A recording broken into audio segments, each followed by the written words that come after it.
Hi everyone, कैसे हो आप सब। अच्छा, मुझे एक बात बताओ आज आप, कभी आपको ऐसा फील हुआ है कि आपके जो खुद के थॉट्स हैं वो ही आपको इतना ज़्यादा डरा देते हैं। आप खुद से ही एक सिचुएशन है, ठीक है, जैसे आपको अपनी कैरियर की टेंशन है, ठीक है, आपने अटेम्प्ट्स के बाद आपके अटेम्प्ट्स लग रहे हैं और एक हमें एज का बहुत ज़्यादा इशू होता है कि अरे एज बढ़ती जा रही है and we are still in unemployed. And फिर हम इतने ज़्यादा सिनेरियोज़ अपने माइंड में क्रिएट कर लेते हैं, what if I will fail next time, what if I can't. हम ये सब सोचते हैं, हम इतना सब सोच लेते हैं कि हमें इतना ज़्यादा डर लगने लग जाता है अपने फेलियर से ही। So same thing happened with me and then I picked one of my favourite novel the alchemist.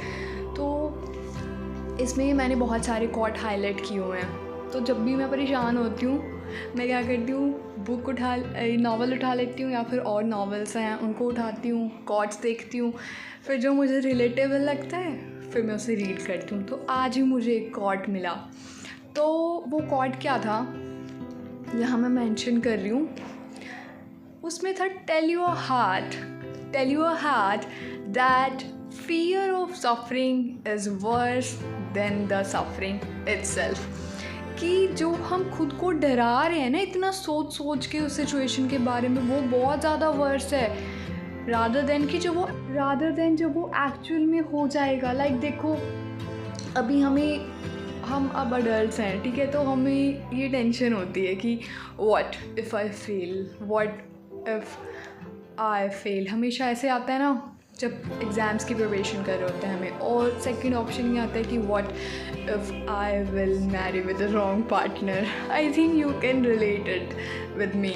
ऐसा ही होता है ना, तो हमें ये वाले जो, और आजकल इतना सब चल रहा है तो उसको तो देख के बहुत ज़्यादा डर लगता है। तो हम खुद को इतना ज़्यादा डिस्टर्ब कर लेते हैं सोच सोच के कि हमारे साथ ये हो जाएगा वो हो जाएगा, इतने ज़्यादा परेशान हो जाते हैं कि हम अपने प्रेजेंट पर फोकस ही नहीं कर पाते, है ना।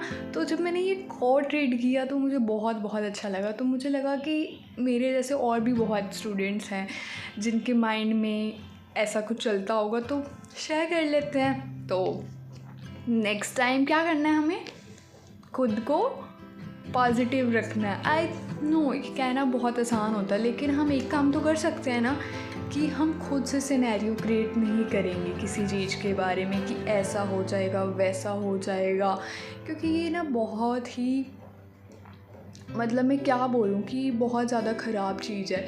क्योंकि हम इतना ज़्यादा सोच के ओवर थिंक करके खुद को परेशान कर लेते हैं, जो हमारा फोकस होता है वो धीरे धीरे उसका लेवल डाउन होता जाता है। सो आगे से नहीं करना है।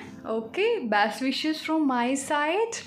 सब कुछ हो जाएगा, सब कुछ, जस्ट वेट, ठीक है, wait and believe in the God. जब आपका सही टाइम होगा ना तब सब मिल जाएगा आपको, एवरीथिंग। मुझे भी ये बात किसी ने बोली थी, मुझे किसी ने समझाई थी ये बात कि आपका टाइम होगा ना तो सब मिल जाएगा। आपने इतने एफर्ट्स भी नहीं लगाए होंगे तब भी मिल जाएगा। बहुत बार होता है, देखो हम, जैसे आपका लास्ट वाला अटैम्प्ट है उसमें आपने इतने ज़्यादा एफर्ट्स लगाए होंगे बट क्लियर नहीं हुआ, और जो इस वाला है उसमें आपके एफर्ट्स भी कम थे and still you have qualified. And ये मैंने खुद बहुत से सुना है, ऐसा होता है, इट हैपेंस बिकॉज आपका टाइम था, है ना, आपका टाइम था, this is the right time. अब इसका मतलब ये भी नहीं है कि कुछ नहीं करना तो है, but believe in a God too. Okay, bye bye.